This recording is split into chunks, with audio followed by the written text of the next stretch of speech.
beautiful beaver right there.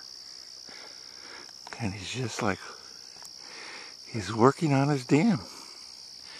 And we don't want to disturb him. Aren't we lucky? That is a beautiful beaver who is working to make his dam bigger, see? Yes, and even Nala sees him. 18-year-old Nala says, oh. And I'm surprised the beaver's just working there. I guess he knows that if we got closer, we could easily, you know, he could jump into the water. Isn't that wonderful? How often do you get video? I wish I had a camera with, if I had a camera with a good zoom, the light conditions would be so low. We're here at about, what are we here? It's about, 15 minutes before sunset, I guess. It's almost 7. And look at him. Isn't this great? This is just great. Isn't that nice? We're just going to stand here and enjoy beaver because Holly was asking me, Holly, who works for the animal shelter that I have deeded my property to, asked me if I saw much wildlife. And I said, no, not much. I said, most of it I see from my front window. But here I am.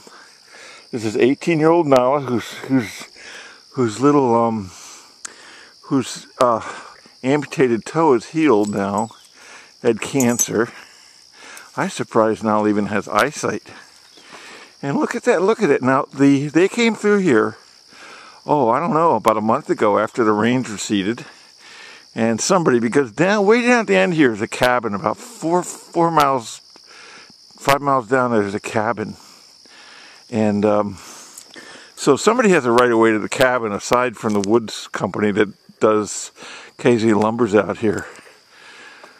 So we're just going to move up a little closer and I'm going to keep an eye on him. So apparently he could hear us okay. And you could just see him. I can still see him working there. I'm sure you can't. He's still kind of like working. We don't want to scare him off. I mean, this is, how often does a layman like myself, and I'm not a professional photographer, how often and there's a few beautiful, and here's the rest of the pond you can see. And that right there is the, that is basically, you know, where they clogged up the what do you call it? There's, you know, a pipe that goes underneath there. In fact, that's where they have that's their home, and you can see they can get into their home through the pipe on this side. But there he is. Isn't that fabulous? How often does a layperson like me get to pull out a flip camera? So now basically this beaver, now that we had a little rain recently, he is in the process of trying to reconstruct the dam in case there's more water in the next few days, because we've had a dry summer. And the reason I say that is because they came through with a plow, and they just, and of course Nala's pulling the other way. Yep. So we don't want to go scare the beaver, but I mean, I guess there he goes back into the water again. I'm just interested in filming him, but of course, you know, if it was daylight, he probably wouldn't be doing this. I mean, in the middle of the day. Maybe this is something, I don't know, he just does now. And that's great. Because if he was scared, you know, I know he'd just slap his tail and disappear into the water. So apparently, he says, well, they're not bothering me. I keep working. Beavers are workaholics, aren't they? So let's just slowly get a little closer up. There, he went underneath the water, and looks like that's another home they built there. And there he goes. I can see him on the other side swimming. So, that's nice. And here he is. See, there he is. He says, you guys keep your distance there. Look at that. He's got he's got a stick in his mouth. Hey, aren't I lucky? I hope you can see this. Oh, there he goes. I made too much noise. Yes, he says, uh-oh, you guys are a little closer than I feel comfortable about. So he was bringing that stick up here. Yes, he was. Now he's gone. Yeah, he was bringing that stick up. And so we drove through here yesterday.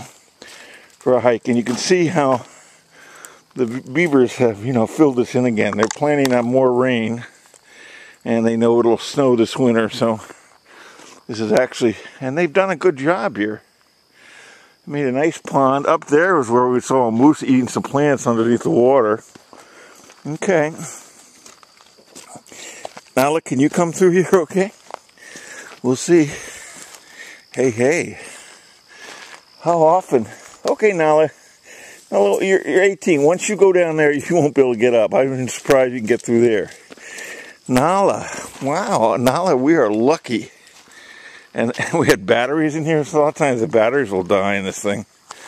Wow, were we lucky. Thank you, Mr. Beaver. Yeah. I guess I have it on my head cam too, but that, you know. Hey, Roger Stavitz. Yeah.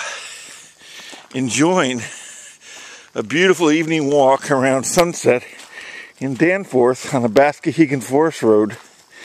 And enjoying watching a beaver reconstruct his pond there, his dam, because about a month ago, when it all dried up here, the Baskehegan Company, somebody from the company came through and plowed that all out of the way. And he was either that or the guy that owns a camp about 5 miles down, camp down by the Baskehegan River, somebody who has a right of way. And this is all pretty swampy here when the water was high. And right there, see right there at the corner at the junction, right there, in fact right there is where that moose was last spring, where the moose was eating right here. He was eating fresh greens out from underneath the water. So, well, that's enough for now. It's not that exciting. Have a nice day. It's been a pleasure sharing this with you. Bye now.